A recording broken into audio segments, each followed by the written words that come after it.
I am not gatekeeping fucking laughing gas, but it's like, just drink a fucking glass of wine, goddammit.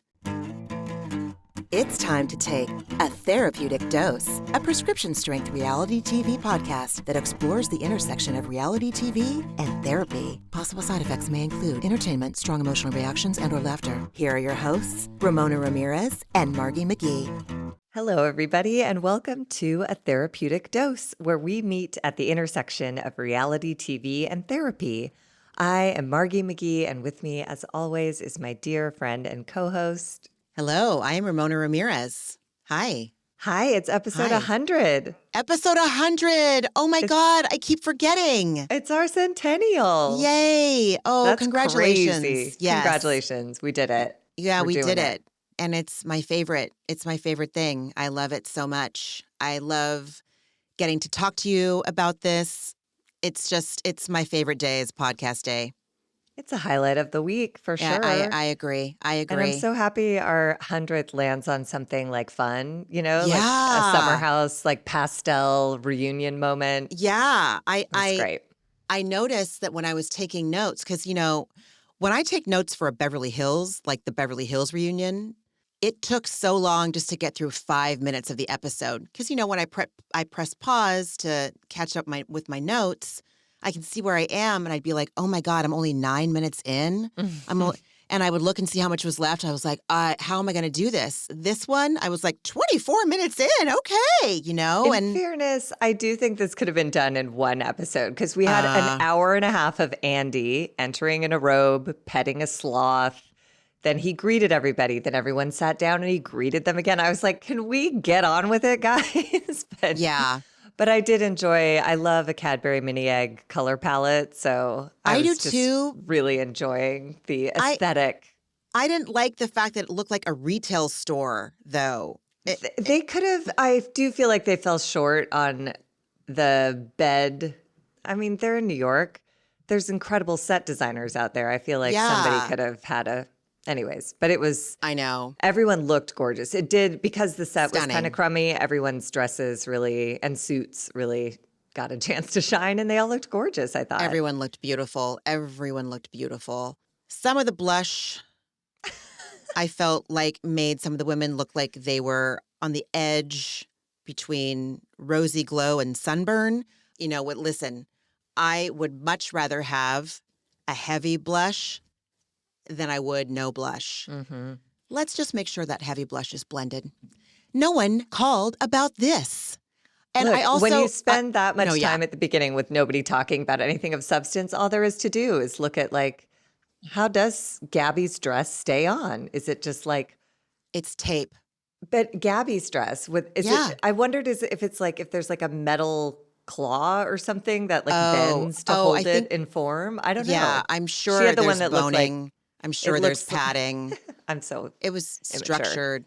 It was taped. gorgeous. And her hair looked great. Everyone. Anyways. That was one thing I noticed. We didn't hear much from Gabby this episode, and I'm really hoping that next episode we will hear more, because she was the one with the sane takes throughout the entire season. It felt like. She kind of only showed up at that last dinner. She was just kind of Lindsay's lapdog. Remember, she left that first weekend at the crack of dawn with Lindsay. She's just Lindsay's sidekick this season, and she has so much more to offer than that. So I thought that she was supportive to Lexi throughout the season. When Lexi was in distress, it felt like Gabby was the only one that authentically showed up. I think that when Lindsay thought she was showing up for drama and shits and giggles and entertainment. Or to go and turn the attention back to herself and be like, look at me, I'm pregnant. Yeah. Oh, feel the baby kicking. You're crying, but, wipe your tears and come feel this kick. Yeah. And I noticed when I was editing last week that I was talking about Jesse and Kyle, and I neglected to include that I was talking about Kyle Richards, not Kyle Cook. And I can see, especially when we're talking about this franchise, that it might have seemed incongruent. ADHD - primarily inattentive. And if I make that comparison today, I will hopefully include that I'm comparing Jesse Solomon to Kyle Richards, not Kyle Cook. Kyle Cook and Jesse are different. They are. For all of Kyle's faults, he's not Jesse Solomon. You know what? He kind of was, though, when we first saw them 9 years ago. Yeah, but I think, again, that's what I love about these long-running series. It's like you really get to see people evolve.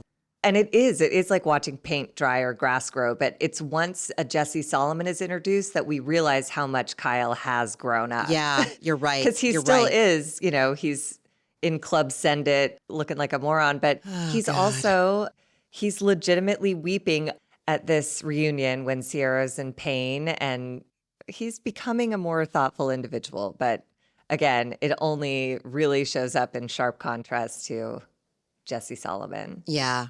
And it's interesting that you said that watching these long-running shows, we get to see an evolution. I haven't seen an evolution of Kyle Richards. We've seen Erica cosplay as someone evolving, like when she's like, for them. I don't think she really grasps what legitimate empathy is, even a little bit. I think she knows it exists and that it's a thing, but is it something she can do? I don't know. My point is that this cast seems to evolve. I don't know if I've seen other people evolve on Dorinda sure hasn't evolved, even though she's no longer on her screen. I don't know. I could be being real harsh right now, too. But even just like watching life happen and watching these people have to deal with it. Like Kyle hasn't evolved in terms of how she views herself, but she left her marriage. She's with a woman. These aren't things I would have predicted season one. You're right, man. You're right. But Kyle is having a little bit more of a personal journey, which I appreciate. I don't know. And I'm so curious. Cook. Sorry. Thank you for clarifying. Kyle Cook is having more of a personal journey.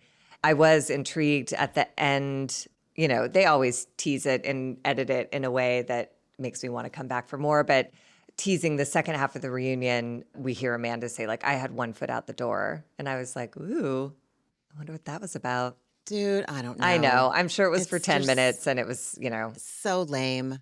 Whatever. Accept the things I cannot change. This is how the reunion teaser sausage is made. It's how a lot of the coming look at me, just attractions it come. So this is Summer House Season 9, Episode 16, the first part of their reunion.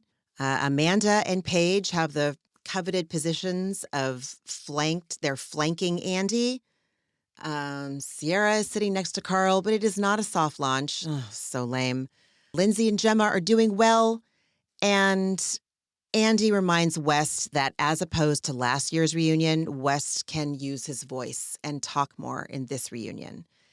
And Lexi didn't feel good watching herself this season. And I think that the editors did her dirty, probably. We didn't see Jesse be the smothery person that he was until closer to the end of the season. And so, again, I have to accept how the sausage is made. But I feel badly that I was judging her when it was Jesse I should have been scrutinizing more. But it's what the editors chose to show us. So maybe I can learn from that.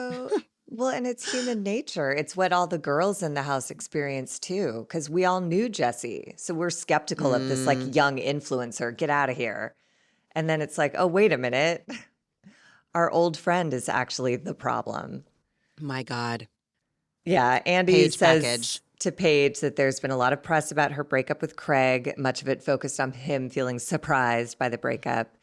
And Paige, of course, lets us know, like any couple, any long-term couple who breaks up, she said they'd been having real trouble for about a year. They'd broken up briefly in February, but talked and got back together again, as most long-term relationships go through phases like this. And then she ended things for good around the holidays. And she said she really did not want it to be a team me versus team him thing, but he wasn't going to let me go easy. And I was like, that gave me a chill. Vicious. I was like, ugh, Craig. Gross. Yeah. And I believe it. He is vindictive and he is image conscious. He's emotionally dangerous. He's an emotionally dangerous, toxic person. And I mean that in every sense of the word. Before toxic became a more, what am I trying to say? Like more frequently used in the lexicon. Yes, more mainstream. Thank you. Toxic, manipulative. Dude, and Dude, using the press to do it. It's like, dangerous. It's kind of gross. It's disgusting. Oof. And it sounds like they had broken up around November, and she'd been respectful of his request to like give him some time to process it. And then she said she told him she was going to put out a statement on her podcast when she realized he was out on vacation being single and she couldn't hide it anymore.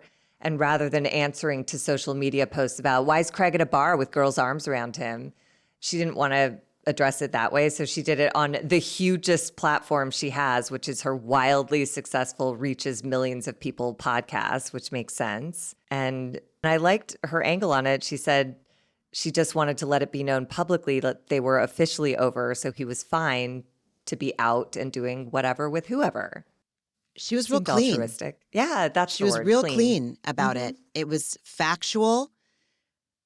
Craig's gnarly.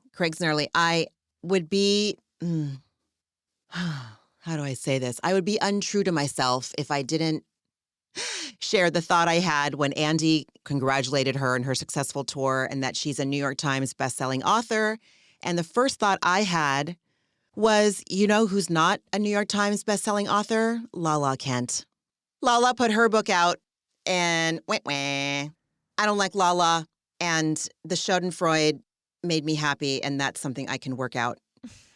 That's something I need to work out because honestly, who gives a shit? Like, is anyone else out there comparing Lala to Paige? What's my problem? You don't have a problem. I just feel like it's fair for everyone to take a swing because Stassi Schroeder was a New York Times bestseller. Fuck. It doesn't necessarily indicate that you've done like great work. So You're right, I'm all you're for right. it. Write your book, take a swing. But I am surprised that Stassi's, whatever hers was called, like Basic Bitch or something. I was like, that's a New York Times bestseller? She's Okay. so repugnant, dude. She's so repugnant. I really hope. I know that Vanderpump Villa season 2 just started, and I don't know if you've noticed on Hulu that, you know, like when you bring up the homepage, I mean, at least it's serving me the fact that Vanderpump Villa is coming up, and it's Lisa in the forefront, and then right over her shoulder, but still in the front of the picture is Stassi. And I'm like, God, have some fucking shame. Like, what? Aren't you embarrassed? No. See? Paycheck.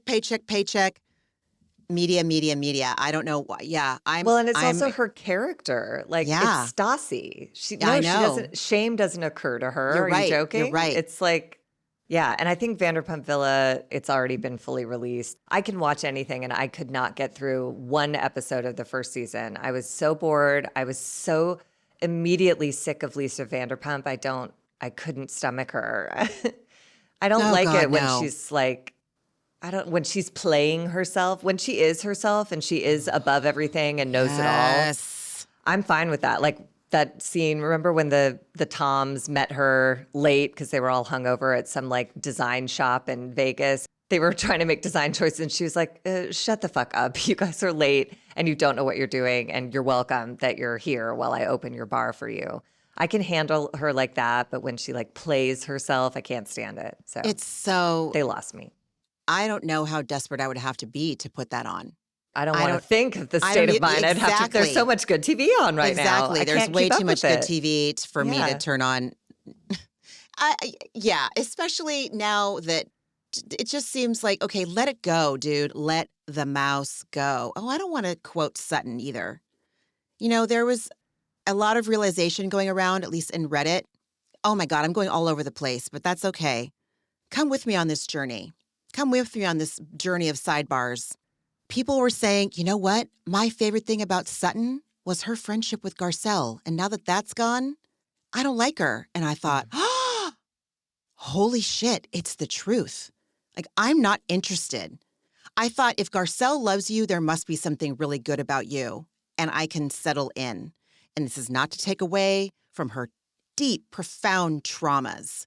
But Avi left. Garcelle left. Alcoholism is a progressive illness. Oh, yes. You know, we talked yesterday, just as friends, about the dynamics of friendships and how some friendships you reach a point, like I appreciate that viewer saying that because I think Garcelle put in so much work to keep Sutton afloat. And I think we watched her hit her limit in that reunion. And I think it's very true. And I think it's exhausting to be that friend in a relationship. And I think it's time for Sutton to like figure it out on her own. She's fully capable. We've seen her. She's aware, and she could be a different person, but Absolutely. And now everyone who's been, holding her up, Avi and Garcelle primarily, are gone. So she's got some stuff to figure out. I hope she does. Yeah. I mean, we wish her well. We wish her well. Always. Always. Yes. Absolutely. Absolutely. So Andy asks Paige about how she came to the thinking that he didn't actually buy her an engagement ring, how Craig didn't buy her a ring. And Andy said it shocked him to hear this. And Amanda says he bought her a ring without asking her dad, like basically like, bitch, please. And I thought, that's a really good point. They are very traditional. Paige, her family, Amanda, like, And Craig. Yeah. Exactly. And that's such a good point. Like, what a smarmy, lying asshole. Talk about manipulative. He's a known and self-professed liar. Remember in his therapy session with Naomi on Southern Charm? Oh, right. Yeah, I haven't really watched Southern Charm that much. I tried in the very beginning. Yeah. With his prior girlfriend, they had a couples therapy session where he just said, like, oh, I can lie to anyone. I can make anyone believe anything. In the therapy office. And now he's like, he's turned that, parlayed that into, being a successful lawyer, I guess. He's a known liar. And I do think there's a world where someone can buy a ring without having asked a father's hand for permission. But there's too many things that aren't adding up. The timing of him saying that. And Craig is such a braggart. I do believe if he'd bought a ring, he would have texted the picture to all his friends. And one of them at this point would have released it to say like, no, Craig did buy the ring. He sent the picture. He was so proud of it. Here it is on his dresser, whatever. But no, it doesn't exist. I agree. I agree. Because he's such he called himself this season, he's a lawyer and a storyteller. So this is the story he's telling. Ew. The story he's telling is he had a custom ring for a whole year. Oh, God. And then conveniently, the morning of his appearance on Watch What Happens Live, he walked it back to the jeweler in New York and surrendered it. Bullshit, sir. Bullshit, man. Yeah, and like someone said, like you cannot return a custom ring. I don't think you can. I don't know, but because you can't. Like he would just have to sell it for parts, basically. Right. But he has this romantic fantasy of like what that whole thing was. And like Paige said, like, really, you went with your new girlfriend to return my engagement ring on your short visit. Okay. Gross. Have some shame. Okay, let me ask you this. Oh my God, I'm like all over the place, but are there any men on Southern Charm that cancel out the terribleness of Shep, Craig, and Austin? Oh, and then the one that has the Oasis haircut, the Gallagher brothers haircut. Is he even still on it? No, he's like legacy Southern Charm. Whitney. Oh no, Whitney's unforgivable. Is he long gone? No, he's the boss. Yeah, okay, so young women send him nudes to get cast on the show, for Christ's sake. Oh my God, again, everybody needs to have a healthy ass dose of shame. Healthy shame. There is such a thing as healthy shame, okay? Where is it? I am talking about Bravo. I have the problem. Margie, are there any men that cancel out those 4 repellent men that would make me not want to head for Z Hills watching? What's not great Southern is Charm. that none come to mind. But Not I think even that's JT. why. No, JT stirs the pot. He's like a little gossipy nightmare. But it's also why I watch these shows. Because You're again, right, I watch dude. them to observe people who I don't attract or choose to be around in my own life. So I don't know what it's like to be around a bunch of old money Southern white fucks, Yeah, so I tune in to be like, ooh, oh, it's awful. in a lot of ways, you all go to beautiful places and treat each other like shit. And I go to like medium places and we all treat each other gorgeously. So I don't know. And that's not to say that there's obviously a huge wealthy community that treat each other gorgeously as well. They just don't sign up for Bravo shows. So, Yikes. Okay. Get a glimpse I of love these that. guys. You're right. It's like I forget what's happening to me that I'm forgetting this is taught in the Bravo Fan 101 course. I think I'm so attached to like morality right now because if we don't have morality or people that are accessing their humanity for good, especially right now in this timeline, what am I going to do? I have to believe that the good is going to counteract the evil. Maybe it won't be even Steven all the time, but like at least it's going to be duking it out. Like, nope. And I think that, so for me, watching Bravo in our current political climate, it's charged for me. And I have to remember what it is. It is what it is. It is what it is. I am not watching for moral compasses. Fuck it. I like it. Kampai. Anyway, and it's God. not a complete picture of Charleston, It's not a complete picture of anything. Right. It's just like this group of people. Patricia isn't the only rich old lady in Charleston. There's a whole slew of them, And again, the people who do good things are quiet. They just are. You have to seek them out. So okay, you're right. And they're not compelling television because it's like, yay, you're doing great things. Hooray. If I start with this season of Southern Charm, is that enough or should I go back? I can't go back to the beginning. I will not suffer T-Rav and Catherine Dennis. I re-fucking fuse. They are literally criminals, but yes. Start wherever you feel called. This season, excuse me. I think, I love that. Is probably a good season because you'll see, this season covered the breakup from Craig's point of view. Yes. So you've already seen Paige's experience of their relationship play out, and then you'll get to see Craig sweetly delusional. He's really doing what we all do when we don't want a relationship to end. Paige is pretty much being like, I hate it here. And he's like, oh, let's go look at bees. Do you like bees? And she's like, I pretty much hate bees. And he's like, great, let's sit outside. I built this backyard for you. When you love someone and you just want to make it work so bad, he was in that place. Is he capable of love? I believe so. I think he's just one of those people who is all in or all out. He turned on Paige and he wouldn't speak up to her to say she didn't cheat on him, speak up for her. I think he just goes ice cold, dead inside. And like, that's a scary personality type to me. It's disgusting when you've been in a long-term relationship with someone and then that's it. It's just.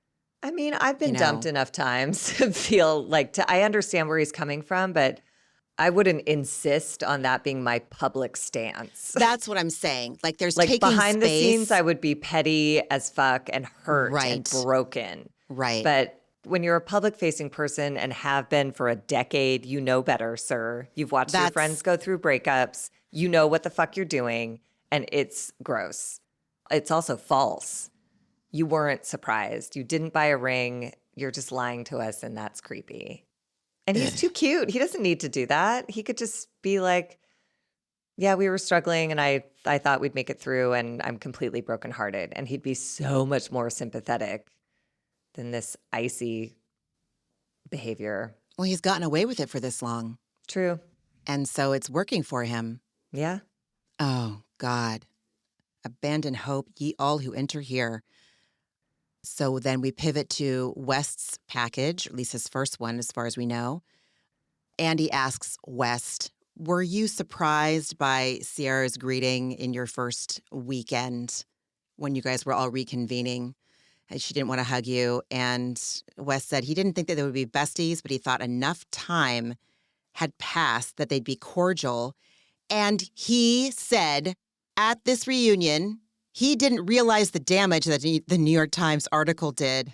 Holy shit. Like, how could you not? Well, and I think he meant heading into the summer, right?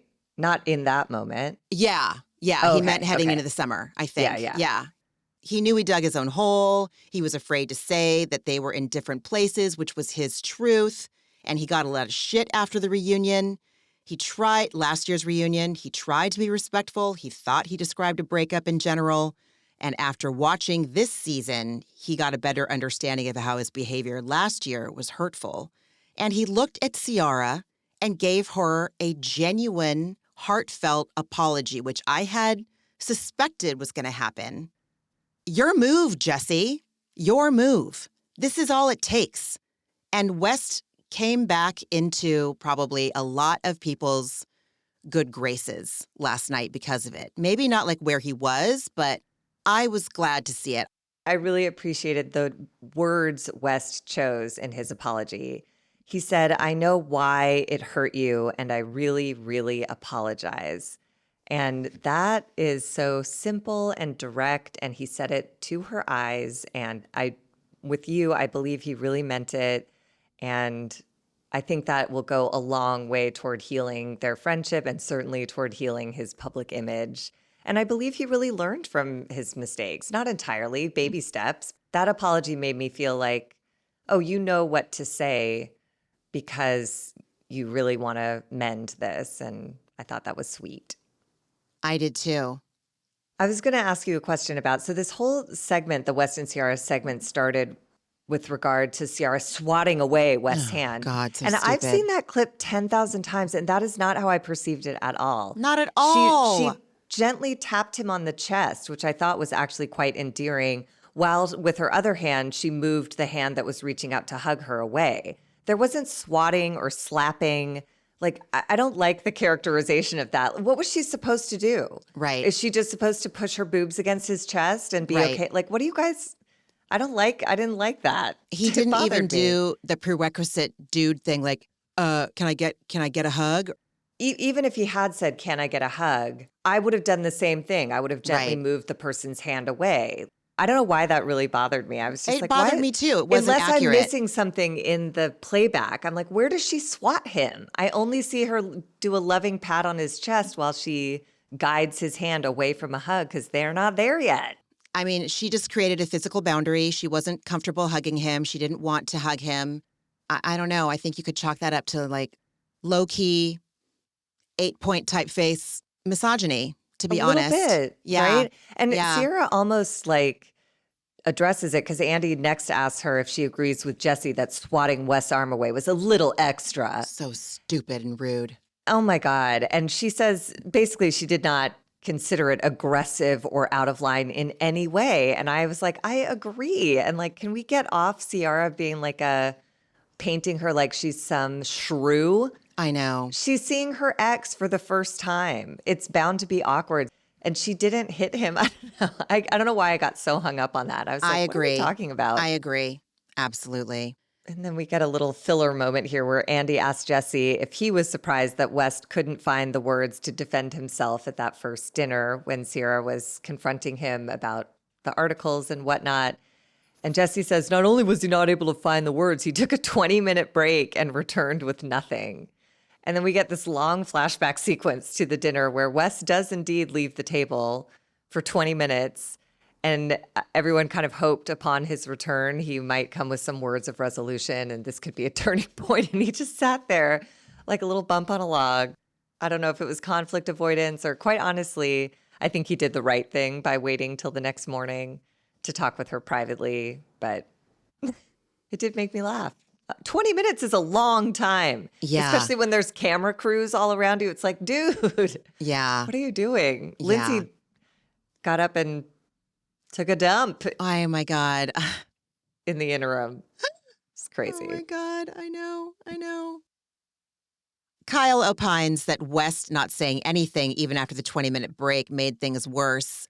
I'm with you. Restraint of pen and tongue. If he didn't have anything productive to say, if he wasn't able to apologize, maybe this was West being as emotionally healthy as he could. If you don't know what to do, don't do anything, you know? Yeah, I think that's probably right.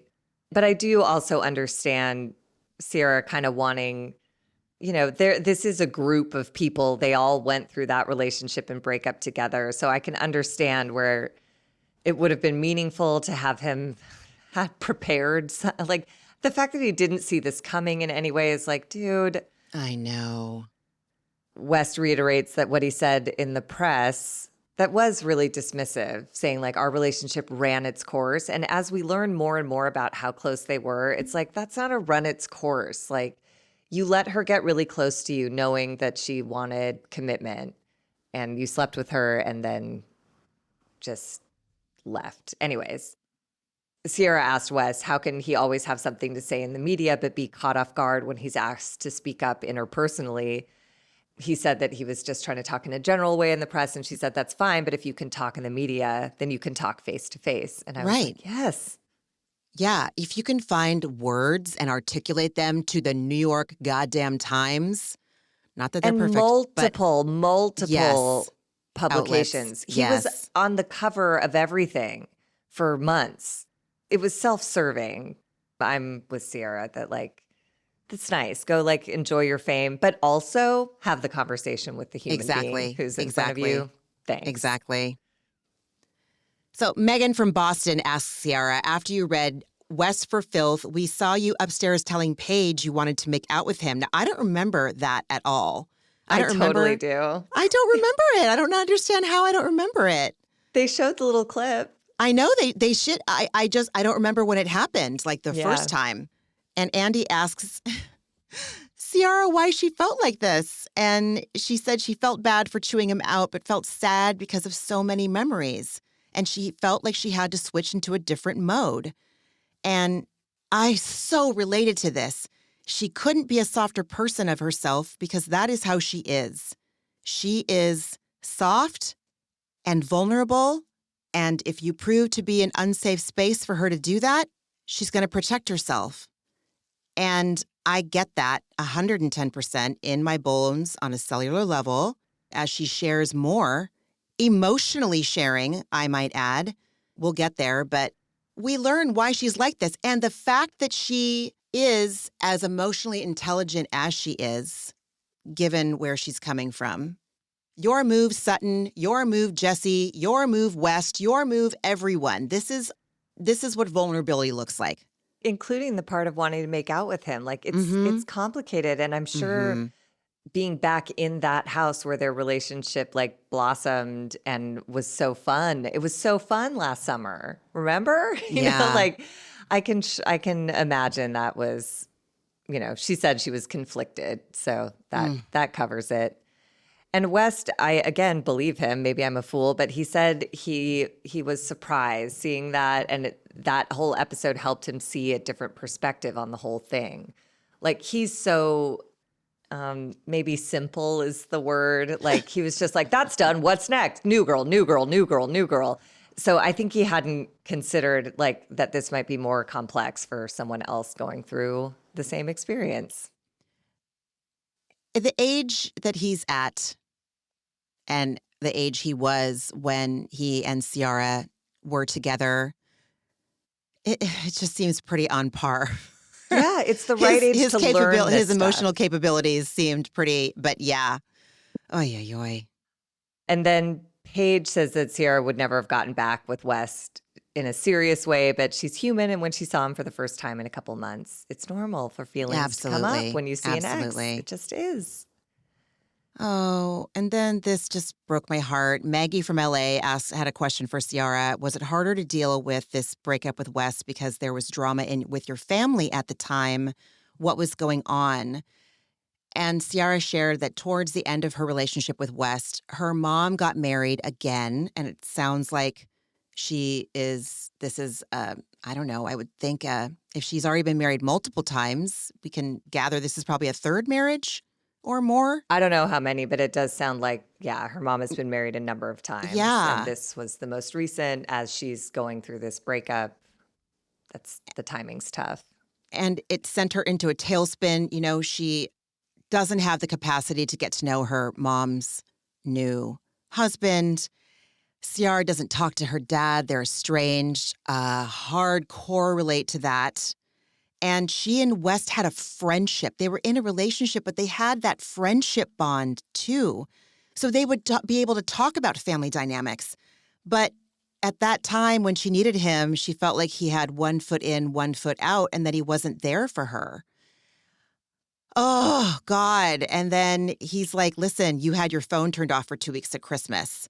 And then she shared that she tries to forget the holidays because they're hard because of her mom being in a new marriage, and she doesn't speak to her dad, and she just felt lost and was just trying to get through, just survive the month of December. Because it's her birthday month, too. Yeah. And ay. basically, it sounds like her mom just got absorbed into this new family, and she's not taking any care to include or prioritize Ciara. So Ciara's just being abandoned right and left. Like, I don't know what her dad did, but it was enough for her to take a lot of space. Her mom walks away and turns her back to join this new family. West is like, thanks for the good lay, fuck off, talk to you never. I mean, that must have been a really painful time for her. So how lonely she must have felt. Truly. Oh, God. I think loneliness is one of the hardest emotions to experience as a human. I mean, there's lots of tough emotions out there, but loneliness is not for the weak. And you can feel lonely in a room full of people. You can feel lonely in your close relationships. Just a myriad reasons you can feel lonely. And I felt for her. I felt for her really, really hard. Well, and she even said that she had kind of lightly hinted to West that this was a hard time and she could use support, but she didn't want to feel like a burden and didn't want West to feel obligated to take her on. So she went away to try and take care of herself the best she could. And while West may have taken that as her shutting him out, she was just, like you said, trying to get through. Yeah. And she even said, listen, I acknowledge that could have come across like I was trying to shut you out, but this is just where I was. She takes responsibility too, like she's so freaking honest. Yeah. She seems real honest to me. I understand the extra pain of because she said she felt he wasn't even trying to be there for her. Yeah. It sounds like maybe he called while her phone was off. But if you really give a shit and your friend's mom just got married, she's really struggling with it, doesn't talk to her dad, her birthday's coming up, she has nowhere to be for the holidays, send her a fucking card. I don't know. Maybe it's mixed signals, but better than to just be hands off, bye. If you really wanted to salvage a friendship, then show up as a friend. Do what a friend would do. Check in till you get her. Mm-hmm. Don't just shrug and get on with it. Agreed. I don't know. I felt for her. 110%. So then, I mean, this is just so rife right here. This, Andy's question, has watching your mom affected how you date? And she's like, that's why I'm cautious and I don't move fast and I'm more guarded. All she wanted for her parents was to be married and get along. And watching them has informed how she approaches dating. She doesn't want to duplicate what she went through as a child. Breaking generational trauma is important, profound work. Hard work. Hard, lifelong, lonely work. Lonely, yes. It is arduous, and it is a powerful choice you can make for yourself. And that she has the awareness to even acknowledge that that wasn't what she wanted for herself. So many, especially in Generation X, I don't know if other generations can relate to this too, but, you grow up and you just think XYZ is normal. You think it's normal. And it probably speaks to the fact that we are talking more about mental health and acceptable and unacceptable behavior and the spectrum of trauma that you can experience as a child and how it affects your adult life. We weren't talking about that when we were younger. My son is growing up talking about, he's growing up with two parents that have a lot of emotional intelligence and vocabulary. And it's normal for him now, thank God. And I have to say, that is a testament to my work and Josh's work. I'm not just saying this happened miraculously. I want to acknowledge the choices I made in this too. My point is I could relate to what she said, and I'm happy for her that she's not budging on her internal boundaries of what she needs out of a relationship. She's not budging. She's clear. But it is interesting. All 'cause, you have, man. That whole section launched with her saying that Ciara can be hard on her mom because she feels like she deserves such a great love, but accepts Yes. subpar. And Ciara feels like her mom settles for insufficient men. So Ciara did not settle for an insufficient man, but like Ciara deserves a great love, and she took on subpar last summer. It's really challenging, especially when her mom is clearly still, her mom is not seeking growth in that area. So Ciara's Yeah. kind of on her own in trying to figure out what she wants moving forward, choosing a partner that can provide for her what she didn't get as a child or really as an adult. And then I don't know why Wes spoke up, but I wish he'd just zipped it. But he said, okay, so Ciara, the way you are like articulate so clearly what you want for your future is nowhere near what I'm able to do. And I was like, we get it. Yeah. Just let it lie. I mean, it's not that I can't count on one hand how many times I was told something similarly. It happened enough times where I was like, oh, I can relate to this. While it was hard for me to set boundaries, I also knew I had to. Like, I knew that I needed to do that. And not everyone was on board. And I did hear, like, gosh, what you want, I think you really deserve it. And I can't give that to you. And I heard, and I hope it was true, I respect you enough. And I think you are deserving enough of what you want that I don't feel good being here. Like, I think that would be mean or not okay. And I guess I have to choose to believe it, you know? So. Well, yeah, because the alternative is what Wes did, which is just like ride it out as long as he can until she really insists that he shows up for her in the way that she initially said she would need him to show up for her. Mm-hmm. So hopefully he's learned that lesson, and he'll be one of those guys who in the future, if a girl is like, this is what I need, he can be like, God damn, I'm not there yet. And I know how much pain I'm capable of causing if I don't tell you that right now. So, yeah. And then he said that it is the deepest relationship he's ever had, and that is Ciara. She provided the safety for him to access that part of him that was willing to go deep, but it was also, she was leading by example. That's what she wanted. That's what she required in order to have the relationship they had, that kind of intimacy. And I hope that West really gets what he says, how profound it was. That's the deepest relationship I had. I think it's a big deal. Yeah, and I don't think he's able to go deeper now. I don't think he wants to. He's really enjoying like fucking around and making mukbang TikToks. Right. I don't think he wants what he had. It is a high demand thing. You know, when someone trusts you with their feelings and secrets, you take something on. But when I'm with the right person and in the right place myself, it's an honor. It's a joy. Yes. It energizes me. Yes. But I think West feels like it's a drag right now. And I get it. That's fine. At least he knows that. But and they even told him last year on that reunion stage, they told him as such, listen, you're about to blow up. You're about to get, your DMs are going to explode. Are you sure? I'm giving you an out right now. And he just swallowed, gulped, and said, nope, I'm here. Probably didn't want to bum out a girl. Like, I don't want to make you mad. Oh, God. And yet men are heralded as being these, like, strong, like, come on. You can't handle bumming somebody out. Weak. My point is, sorry, I just rude? Really like her. No, I just sometimes I think about, like, my nephews are like Leo or something. Like, you don't want to hurt someone you like. Until you mature past the point, you always hope there's a way you can work it out, figure it out, make it work for everyone. You can't. You have to learn this hard way that when someone tells you a really clear boundary, it's because it's thoughtful and they mean it. It's not just like, maybe what if we are, I don't know, exclusive and, you know, you don't sleep with other people while you're pursuing me. I don't know. I weirdly have hope for West. Yeah, I do too. I mean, I'm sure he's just entering like a 15-year phase of being a total party boy, playboy, but at least he can do it without creating wreckage in his wake.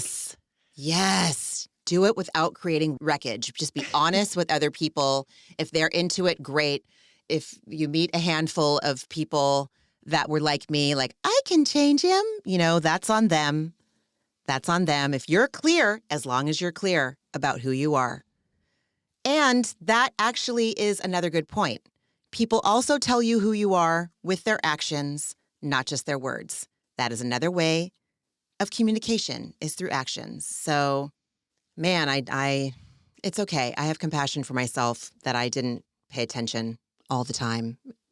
Or I chose not to. I chose not to pay attention. I chose to be willfully there But it's when I knew also, it wasn't. you know how I feel about this. It's Yeah. you need field study. You can't Yes, you're just right. know You're everything right, and apply Margie. it perfectly. We're human beings, and love is such a complicating factor. It's chemical, it's out of control by nature. It's not something that we can be like, let me make the most measured decision. I'm sure there'll be someone better, perfect, right? And there is never anybody Yeah, you're right. perfect. You're right. Even You're when you so make your right. final choice to be with the person forever, or as long as forever makes sense as two people grow or change along the way, love requires like a lot of courage. There's lots of pain and learning along the way, but it's never been not worth it. That's my old lady perspective, is it's never been not worth it. Talk to me like in the immediate aftermath of a breakup, and I'm the person who's like, I'm never doing this again. It's impossible. I'll never heal. You always heal. You change.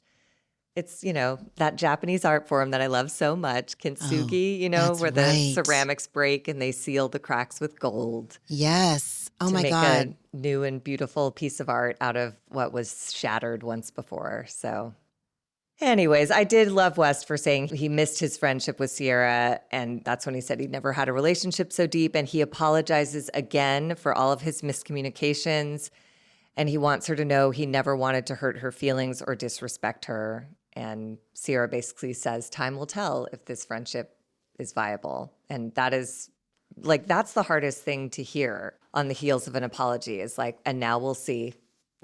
Yeah. And it's like, So I appreciated him for tolerating that discomfort. I was just going to say the same thing, because it's also not her job to take away his discomfort. That's his to work out in post, Yeah. Or just to sit with until Yeah. until enough time has passed that he's proven himself trustworthy and worthy of her friendship again. And that will take time. But this summer was a good start for him.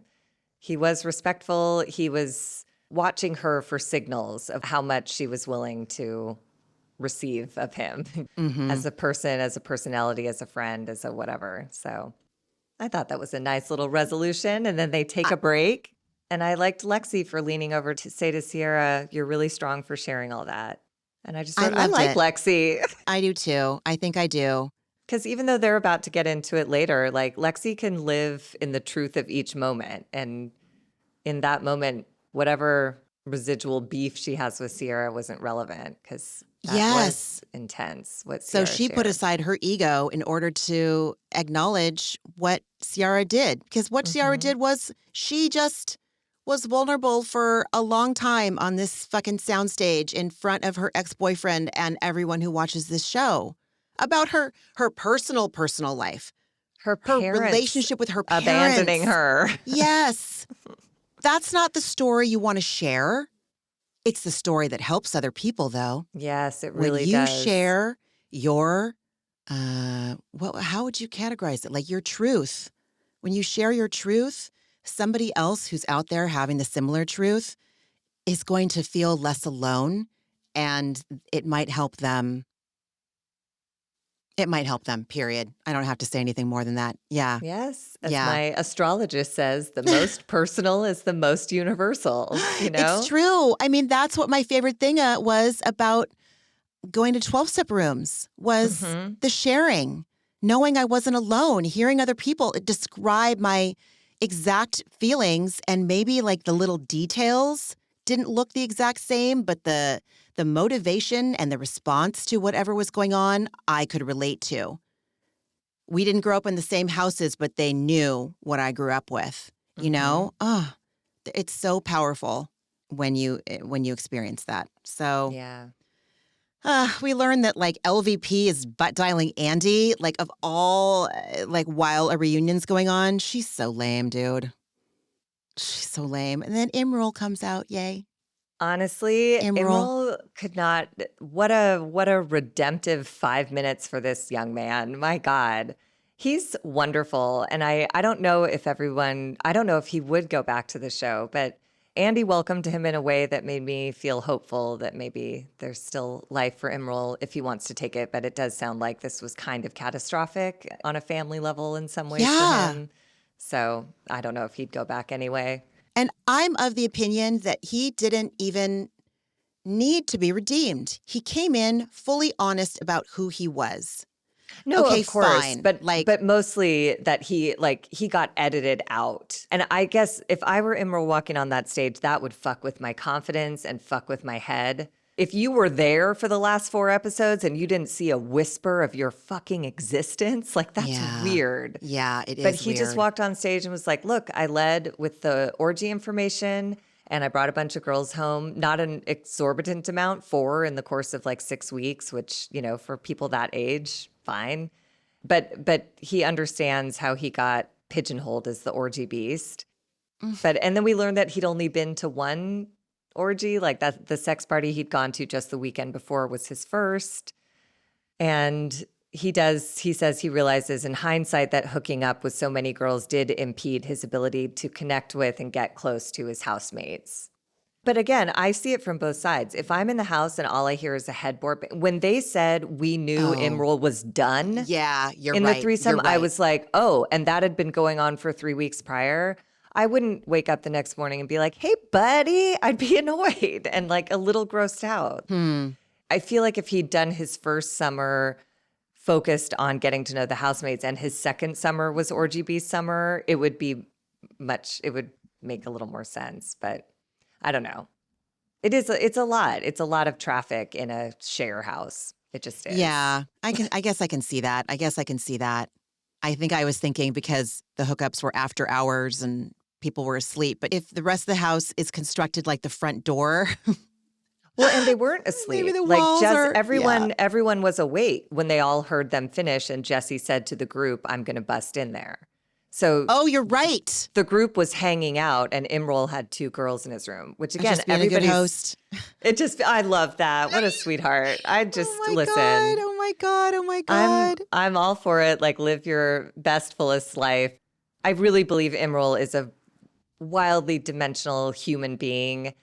And I also understand upon first meeting someone in a share house, I would be a little like, when the first 3 weeks are just like banging headboards and it's a lot. Yeah. I don't know. I've been in share houses where that's happened and I was like, this is so uncomfortable for everyone. Yeah. I'm trying to think if I've ever like lived with roommates where I don't remember right now. No one needs to be along for the ride as I search the bowels of my brain to see if I can conjure up a memory of that moment. Exactly.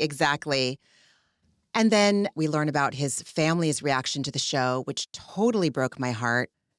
His brother was throwing a birthday party for Imrul's only nephew, and his sister-in-law's family did not want him to come. And so even though his brother was like, dude, I know who you are on the inside, I think it's best that you don't attend. God, it made me so sad. And it made him so sad. Yeah. I loved his takeaway, though. He said, it made me realize I didn't do a good job connecting with people. And I think he meant the public, as well as his housemates. People got a bad read on him or like a one-dimensional read on him. And he said, I didn't do a good job in connecting with people, especially as someone who's there by himself, essentially, And I was like, oh. Because at that point, it was he and Lexi who were kind of the only 2 remaining newbies, and they didn't connect much, and it broke my heart. He said about his sexual behaviors over that summer, he said, I was a little uncomfortable. It was nerve-wracking, and I just leaned into what I knew, I suppose. So he was just kind of like, I don't know. He was just trying to assimilate. Poor kid. Did what we all do as humans. We cope. Exactly. We lean on coping mechanisms, and Imrul's no different. I think he is the most refreshing cast member to join in recent memory.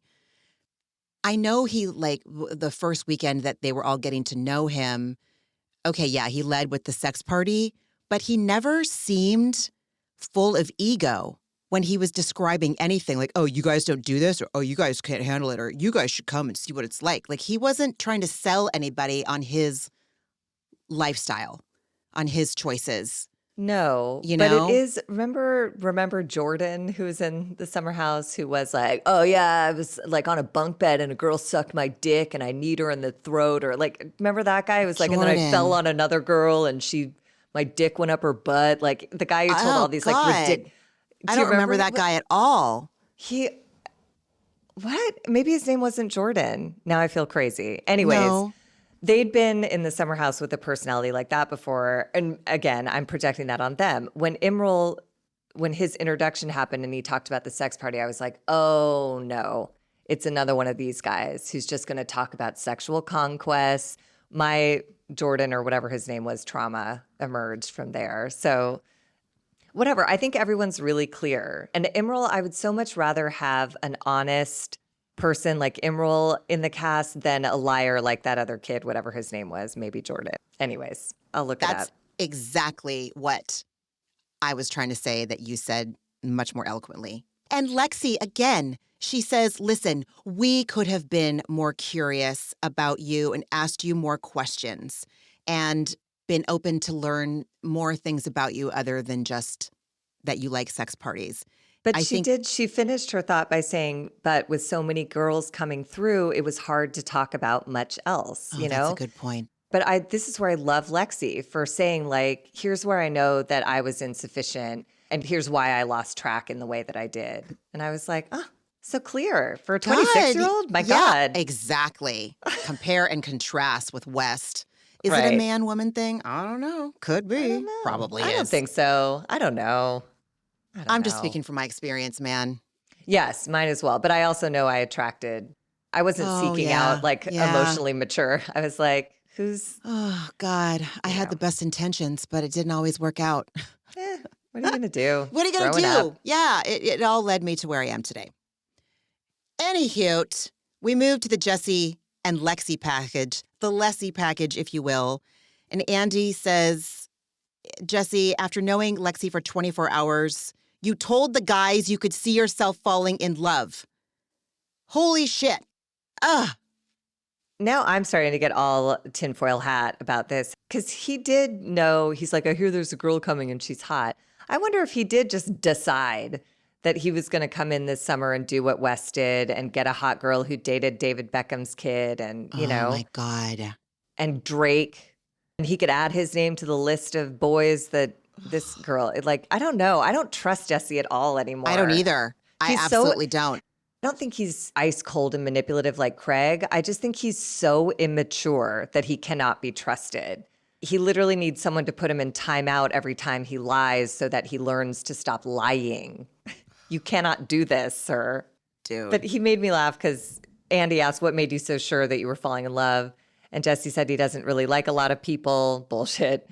But he felt his connection with Lexi was special.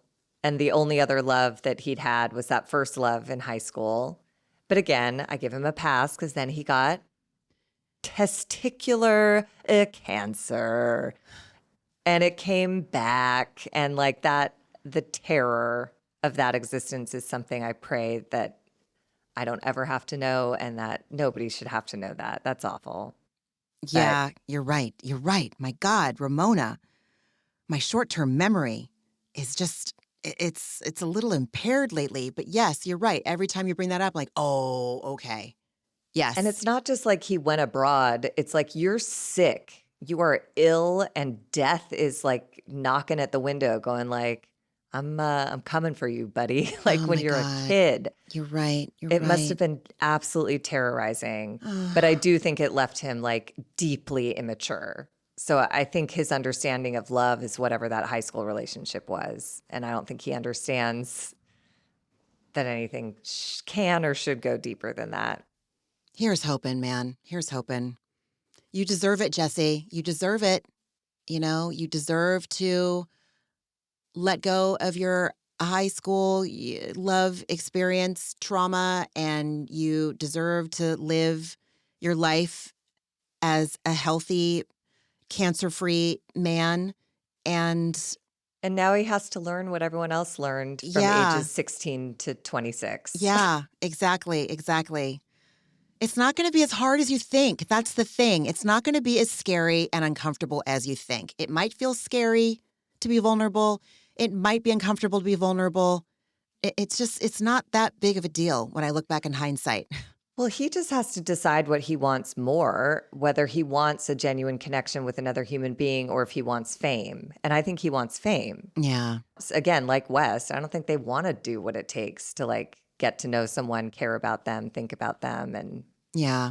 it's a lot of work if you're not into it. Yeah, it is a lot of work if you're not into it, for sure. But he said feeling in love with Lexi felt like a big deal to him. But then I just wrote, I had an all caps moment where I was like, but he did nothing to act like it was anything of value to him.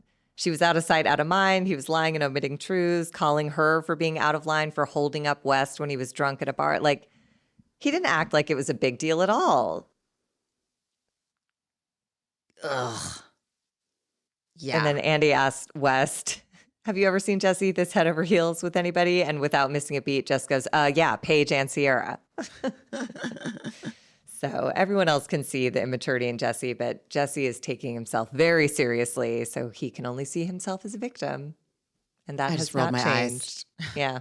I just rolled my eyes hard. And then we bring up Toegate, and they ask him, like, why did you go into Imrul's room that night? And he said he was just drunk and curious, and it was a mistake. The cast says that they knew the menage was done. So, but Andy said, listen, there's a high probability when you walked in, there could be some action going on in that exact moment.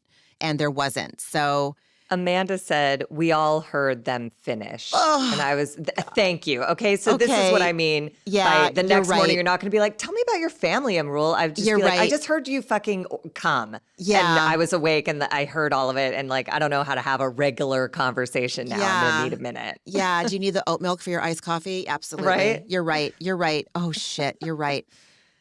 So when Jesse came in, they had finished, so to speak, and it was just a 37-minute schmoozy fest. And everyone was naked except for Jesse. And he eventually took his socks off. And Andy literally wanted a chart. He wanted a friggin' storyboard of how the logistics of this Well, Jesse showed us, if you recall. Remember? I remember. He showed them in that teeny tiny bed. Yeah. And I don't know. I don't appreciate. If I were Lexi, I'd be so annoyed with Jesse because for sure 36 minutes is a fucking eternity. And sitting there with two naked women, it's not schmoozing. It's not like, what are your favorite sports teams? You're talking about sex the whole time, of course. You're talking in detail about what they just did. You're talking about what you like. You don't just go from like, what other subjects did you take outside of your major in college? Oh, you want to suck my toe? Sure. Okay. It was all sexual and it was totally inappropriate. And I don't think he understands why it was a mistake. I think he's charmed by how much attention it's brought him. Oh my God, he'll you're take so it. right. That's what he is. He's charmed by it. Mm-hmm. He's so proud of himself. Yeah. He's Toegate. He did it. He made himself famous. Oh, yeah. Is he going to have a hat that comes out soon that instead of the WWJSD, it's going to say #Toegate? Probably. Something lame like that. What was the last housewife that did something lame where they made themselves their own hat? I can't remember if it was Tamara or Angie. It doesn't matter. Who cares? So we learned that the "and I'm hard" is always a joke he posts on Instagram, and Lexi, in an aside to Gabby, says, you know what? Everything's a joke with this dude. Everything's always a joke. It's true. It's true. And it's tricky because, like, I get that. I would laugh at that if I saw that in the comment section of, like, an Instagram post. But, like, that's where Jesse is so devious is, like, he does ride that line wherever he can. Like, you were in a room with two naked women for 37 minutes. Maybe that part was a joke, but, like, the other 37 minutes were, I don't know. He's learning nothing. We're just actively watching him learn nothing. That's again, true. The only real problem is that he did not tell Lexi about it. Yeah. People who have nothing to hide nothing. You didn't want her to find out what happened that weekend, and that makes it creepy. It didn't have to be. Imrul didn't make it sound creepy in the slightest, and he was in there. Yep. but you made it creepy by hiding it. So I don't trust you. Yeah. Yeah. You're right. You're so right. So Andy points out that while everyone on the stage is laughing, this isn't funny to Lexi. And she says that she thought it was really sketchy that he lied to her. And then in a voice devoid of any kind of humanity or sensitivity or genuine remorse, he says, "It was sketchy. It was a mistake. I thought it was a funny joke. Sorry." Fucking A. Like, not even in that moment can he just even try for them. For them. Can't do it. It was a marked tonal difference between West apologizing to Yes. Ciara in a way that was meaningful and Jesse just being annoyed with this girl wants me to say it again. Okay, sorry, I did it. It was a joke and you're stupid, actually. You're the one who's hysterical for still holding on to that. Like, somehow it felt like he was trying to flip it back onto her by being so irritated that he had to say anything. Oh, my God. Yucky. I find it so hard to dig deep for empathy for this man. I know I should. Okay. I'll keep remembering his health struggles. Not that anything excuses bad behavior, but arrested development for a big chunk of a developmentally important time, that I am willing to grant. And again, it's like these fuck-ups are normal fuck-ups. And now it's a matter of like, will he learn and grow and change from them and not repeat his mistakes? And I don't have a ton of confidence that I'm seeing anything in Jesse that indicates I really understand that I was out of line and I need to not be telling people I love them on day one if I still have eyes for every other girl at the party. So. Right. So then Andy asks, Jesse, you said you and Ciara were just being friendly that weekend that Lexi was away. Watching it back, do you still see it that way? And Jesse says no, thankfully, that he crossed a line a little bit and didn't realize how it was coming off or being perceived. And he should have taken Lexi into account. He didn't have any intentions with Ciara, but he can see how the flirty behavior was fairly gnarly and understood why Lexi was upset. I hope that that's true. I don't believe him at all. It wasn't like PR I think one of the girls said it in the summer house, like, if Ciara said yes, Jesse would 100% do whatever with her, whenever. Yeah. Lexi, no Lexi, like, no. I don't believe him at all. And that's the difference. I do believe West when he says he knows how he fucked up. Yeah, and Lexi says she'd never seen him behave like that in front of her face, so she was pretty appalled watching it back. Which is a big ass like tell right there. Yeah. If you know you're doing if you don't have any qualms about what you're doing, if you don't think what you're doing is behavior that you shouldn't be doing when you are in your committed relationship with the boundaries that have been established in that relationship, if you don't think you're doing anything that crosses those boundaries, you have no problem doing it in front of the other person. What is it? It takes more work to be dishonest, to lie, than it does to just tell the truth. He wasn't telling the truth through his actions about how he acted with Ciara in front of Lexi. He was sketch AF, man. I mean, and it is something you need to learn. I remember in my first young relationship in a couples therapy session, I'd heard about some behavior that this boyfriend was exhibiting and I was not psyched about it. And he was defending it and it like sort of made sense. But the therapist broke it down and was like, look, don't do anything that you wouldn't do in front of Margie. That's the line. If she was there, would you have done what you did that night? And he was like, no. But like, it takes what it takes to like learn to internalize that, because it does feel like harmless flirting if nothing happened. But like, it's a weird line. It's a weird line, and Jesse's just zigzagging all over it. Right? And Jesse should know, if he's going to go that off the rails about Lexi holding up a drunk housemate, imagine if someone in was front of him, like front Jesse was of there, him. like right? She wasn't doing anything. West wasn't doing anything. Imagine Jesse's if someone yucky. was acting like Jesse with Lexi in front of Jesse. He would have shit. He would have, oh my God, his boy fifis would have been the victimhood. Oh, thank God we didn't see that. Oh, can't stomach that. Yeah. And then Ciara takes a weird tack here. She really seems to dislike Lexi. She said she gets how Lexi felt that way, but Ciara says, we've done way worse, unfortunately. And I was like, oh, Ciara. And then we see what the way worse was. They kissed, a peck on the lips, as coached by everybody. It wasn't secretive. It was a joke. It actually was a joke.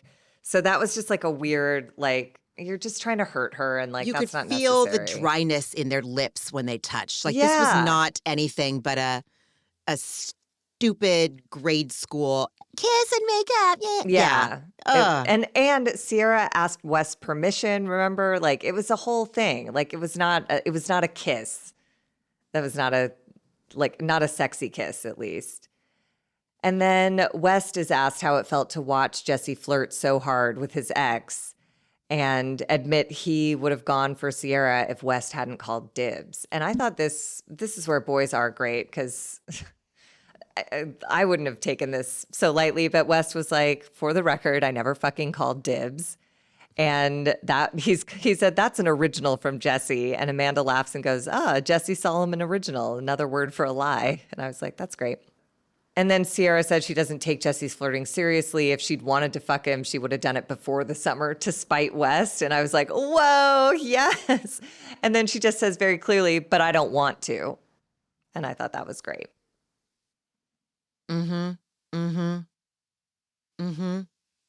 Lexi said, watching back, that it hurt her feelings to see Amanda and Paige watch Jesse and Ciara flirting, and to hear Amanda say they should date.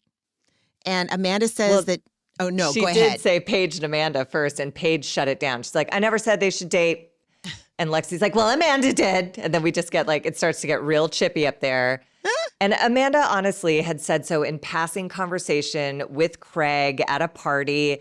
And I'm with Amanda. I think Amanda full well knows Ciara would never. She understands how that hurts Lexi's feelings, but she only said it from a place of like, this is not something that would ever happen. So I feel total freedom saying like, Margie can build a rocket ship and go to the moon. I really wish she would. We all know I'm not going to do that. So it's a safe thing to say. Oh my God. And Lexi said that it still hurt her feelings to see Amanda joke like that because it was clear that she was the one, that Lexi was dating Jesse. And so Paige said that she told Lexi not to date him. And if he was flirting with Ciara in front of her, it would be a different story. But he did it behind her back and she should walk away. And we all remember seeing that. They rolled tape. And it's true, like we just got done talking about. You know, yeah, so they were looking out for Lexi. Like they actually were. Like when it became apparent that Jesse's behavior was what it was and Lexi's feelings were getting hurt by it, they were like, do not date this man. And then we get into the stupid arm touch at the cancer benefit.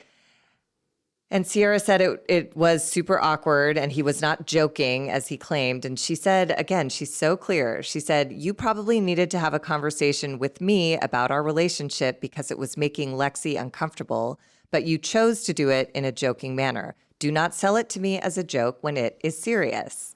And I maintain my theory that he does that. This is the way he can manipulate situations where he never has to be responsible for anybody else's feelings as a result of his actions, because he can always say, it's a joke. I was joking. And that is fucking bullshit. The added layer of misogyny is that's how he starts pitting the girls against each other, because he's like, it's a joke. Lexi's making me. I'm the one who got yelled at by stupid Lexi. So then Ciara is inclined to hate Lexi, thinking she's crazy. Lexi becomes inclined to hate Ciara when Jesse says that she's mean to him and mistreats Wet. Like he's just doing all of this stuff to like keep himself out of the fire. And it's really gross. It's so gross, man. It's so gross. And then we have a whole birthday controversy. Ciara says that Lexi on her press tour has made it apparent you're coming for people, especially me. Lexi tries to get in there and say, I'm just coming for Jesse. But then we do see a clip of Lexi on a podcast saying that Jesse and Ciara, neither of them replied to her birthday party invitation and neither of them showed up. And they posted on social media that day out to brunch together, which was hurtful. And I get it. Even if it wasn't intentionally hurtful, if you're the person who's just been broken up with, Ciara, of all people, should know that would sting. Even if you didn't know it was her birthday, which is hard to believe, when all of your other housemates are going. But like, let's say that's so, that would be hurtful. So you can just like, you could have let that be. Ciara said, if you don't trust me, why would I go to your birthday party? Exactly. And implying that Jesse and I are doing manipulative shit to rub it in your face. Like, what the fuck was that? So I don't think this is all that big of a deal, but I don't know. Yeah. It's just Lexi was she was newly out of that relationship. So you're just sensitive at that time. Ciara knows you're going to read into anything you see on social media. You're going to read into any reply or non-reply. That's the nature of that moment in time. So that was the only moment where I was like, Ciara. Otherwise, she's a goddess and can do no wrong. I agree. Oh, friend. I can't wait for this part 2. I wonder what it was like for Lindsay to sit and be so quiet for the first half of the day. I know. Oh, my God. I mean, I don't know. I don't know. Like, are they going to make a big deal about Carl? And I guess it is a big deal. They broke off their engagement and then they lived in a house for a summer. That's a big deal. Never mind. Scratch that. I'll reserve my eye rolling for what is probably going to be an extensive Carl and Lindsay package next week. But it seems like it'll be more about Turner and probably Soft Bar. Like, it really does seem like Lindsay and Carl are okay, which is nice to see, you know? Mm-hmm. It feels like they really worked something out this summer. So that was healing for both of them. Yeah. Actually, why do I be like, I hope? Like, do I really need, I don't have a dog in this fight. I think it's that I don't like seeing Carl be like, okay, I said this last week, I think, Josh is watching Summer House from the beginning for the first time. And to see Carl change so much from the very first season, I feel like he deserves better than to have Lindsay making digs about, oh, he's finally going to do something. Like, I never took Carl to be someone that just sat there and was lazy or wasn't trying to find something. I think he was just looking for something he was passionate about. Who the fuck isn't, man? And Lindsay is passionate about, she's passionate about being an influencer. You know what I mean? So great. Good for you. But I felt like she was mean. I felt like her digs were mean-spirited.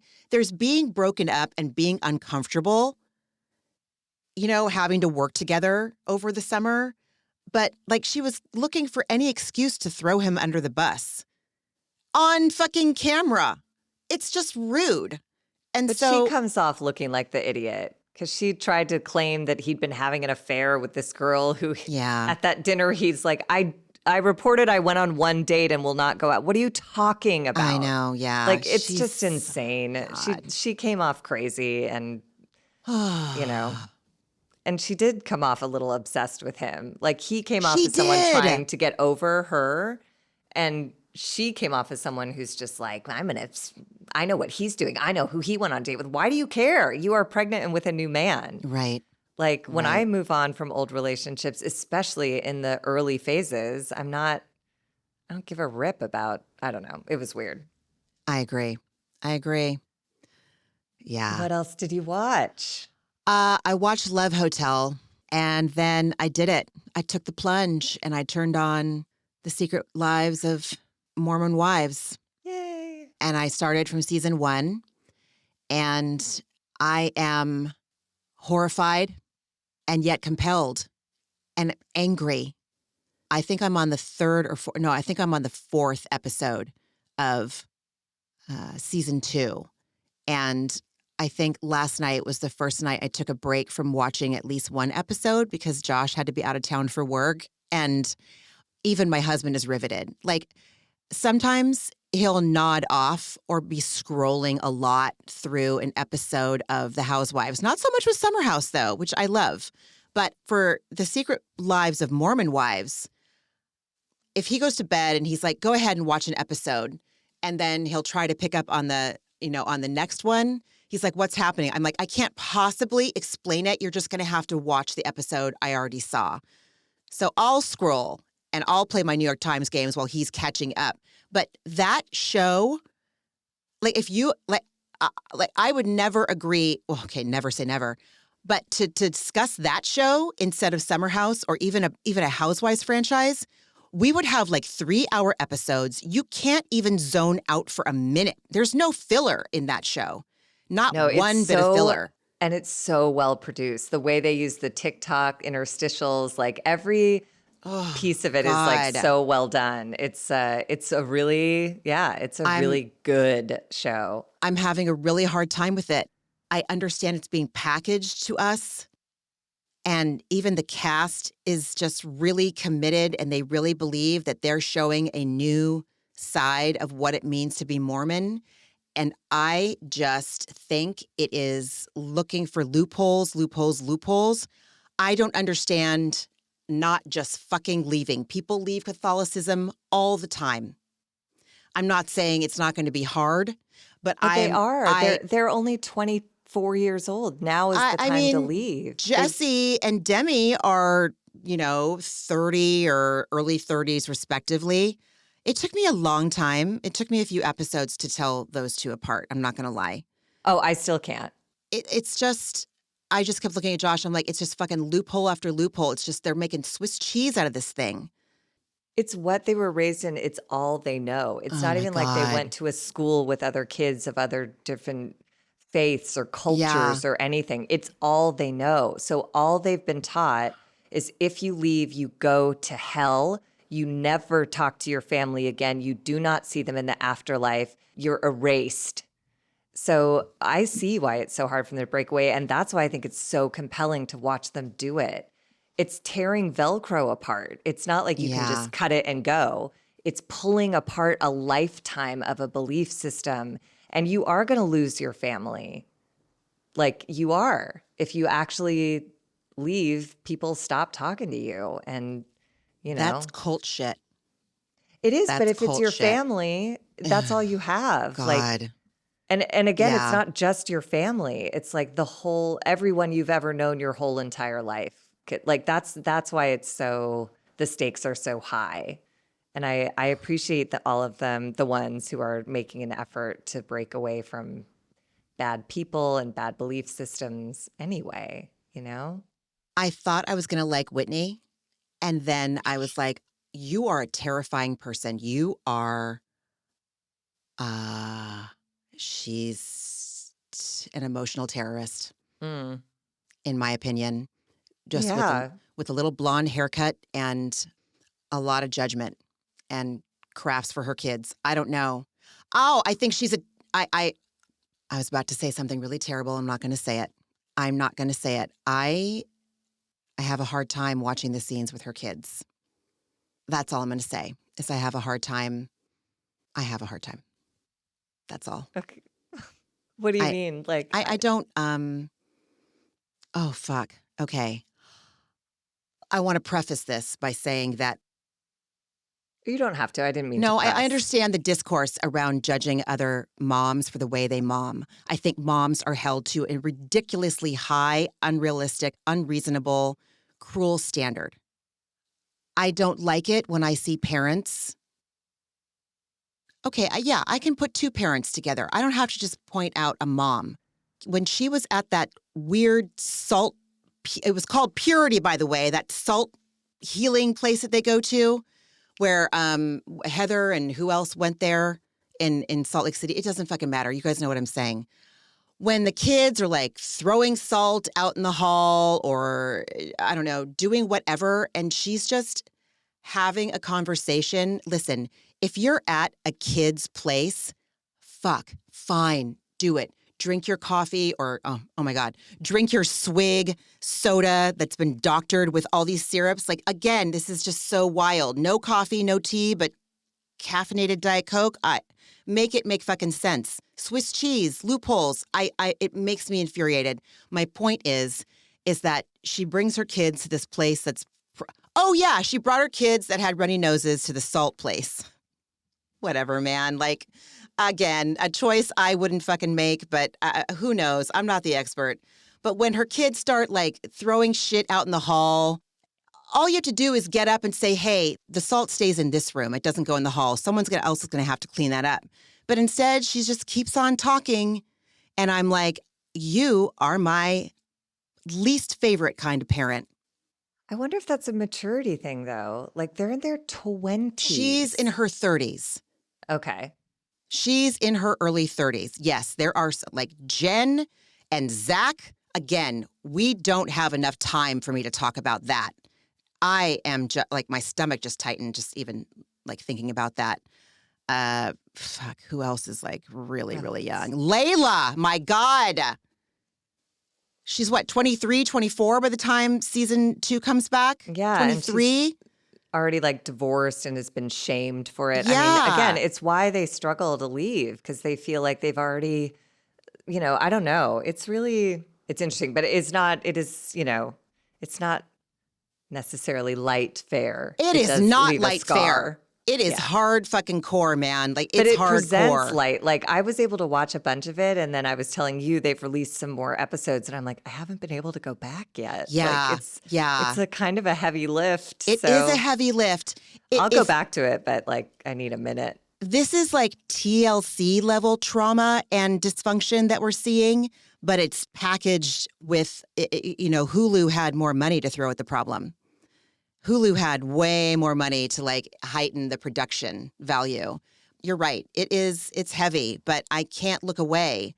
And I keep asking myself that, well, why can't I look away? But I can't look away. So that's what I watched, friend. Secret Lives of Mormon Wives. I'm glad. I'm glad you're getting to know those gals. Oof. Dude. Yeah.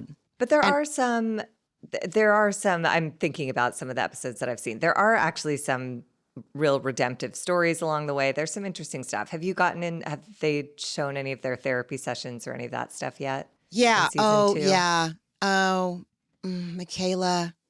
When we learned about her profound, painful trauma as a child and the absence of her sickness, like the way it was manifesting physically.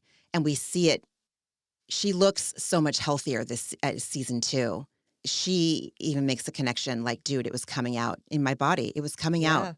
Yes, I have watched her therapy session and I'm glad she's starting. And I've done that with a therapist, which was what she was asked to do. Like, tell me what you would tell them and what a hard time she was having. And it broke my heart. I am on the fence about Jen and Zach. I'm on the fence. I saw them do ketamine. Looks like they do ketamine infusions. I don't know. I don't trust Zach at all. I do not trust that he is open in the very least. So I'm not sure. Again, looking for loopholes. Like, they don't drink. They don't use cannabis. I mean, yeah, they use one conscious mind expanding, consciousness expanding medicine. Ketamine is fucking fantastic if used properly. But where the hell was I going with this? Oh my God, where was I going with this? But then the laughing gas when they get Botox. Bitch, I've had fucking Botox. I've had a minimal amount of filler.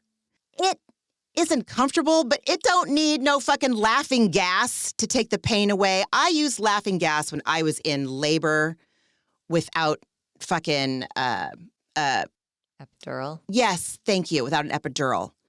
And again, I am not gatekeeping fucking laughing gas, but it's like, just drink a fucking glass of wine, goddammit. But they can't, they'll go to hell. Like, that's how deep the programming is. They've never had it's a minute. Cult.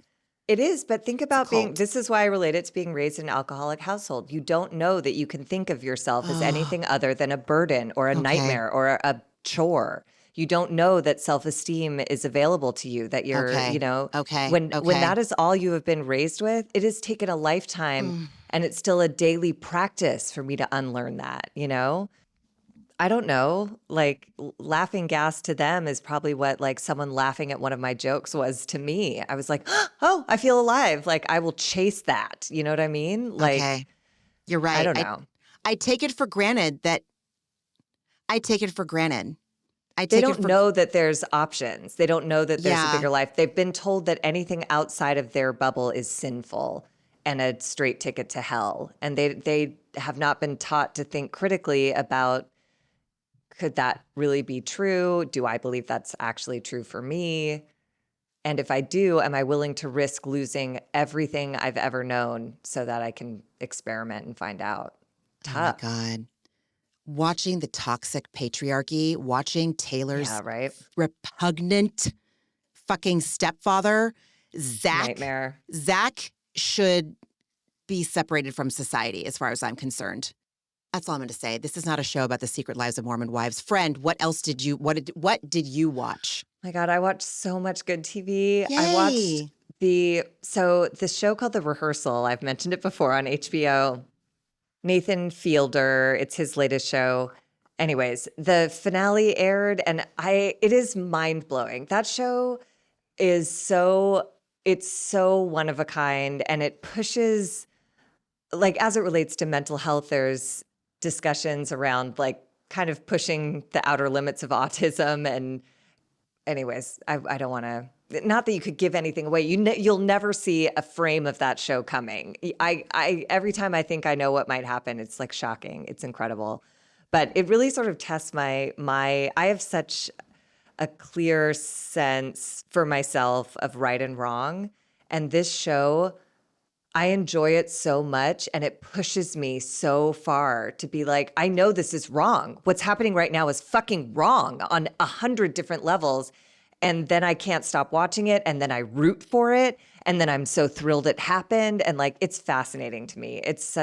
He's an incredible artist, and he is a comedian, but like he's so much more than that. Like he's a thinker. I don't know. He's incredible. It was just fascinating. I can't articulate it because it's just outside my depth. Anyways, I also watched Pee-wee as himself, the 2-part documentary on HBO. It's brilliant. I highly, highly recommend.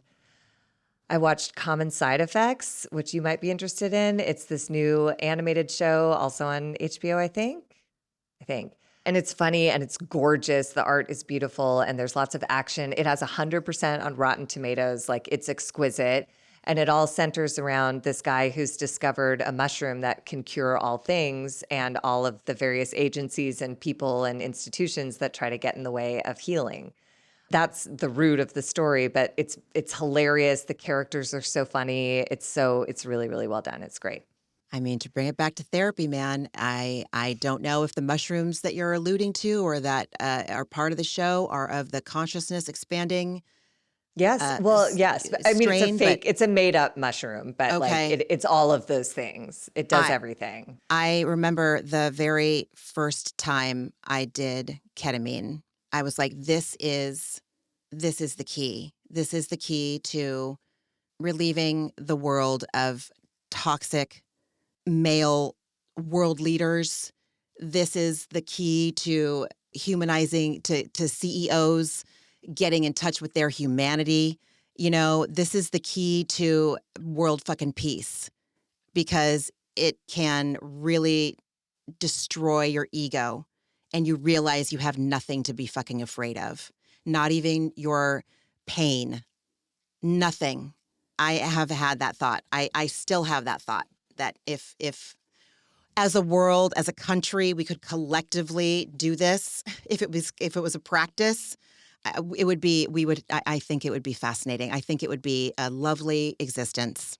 I don't know if it's going to happen. I'm sorry. I just hijacked your, what did you watch? What else? No, I was done. Sure? That was it. Okay. Yeah. Okay. But everything I watched was exquisite. Like, I just can't recommend all of it. It was fantastic. So there's that. And what was your antidepressant? One of my best friends came up last week to visit, and she was here for the weekend. We had nothing on the agenda, and it was just fucking lovely. She's been one of my best friends since we were 15 fucking years old. So a long ass time. And I love her. And the way our Saturday unfolded was just, as she put it, like we were in the flow. We started with one thing in mind, and what ended up happening was just infinitely better. She knew Josh separately from me. In fact, she was always asking me, like, you know Josh Higgins? And I was like, bruh, you've asked me a million times. I don't know who Josh Higgins is. Like, why do you continue to ask me if I know who this person is? It's like a funny joke now. But anyway, so Sarah came up to visit, and it's still sustaining me. And it was lovely having her here. That was my antidepressant. Friend, what was yours? Friends as well. My friend Amy had a birthday party for her dog, but it was really just an excuse to get everyone over and invite them to bring their dogs.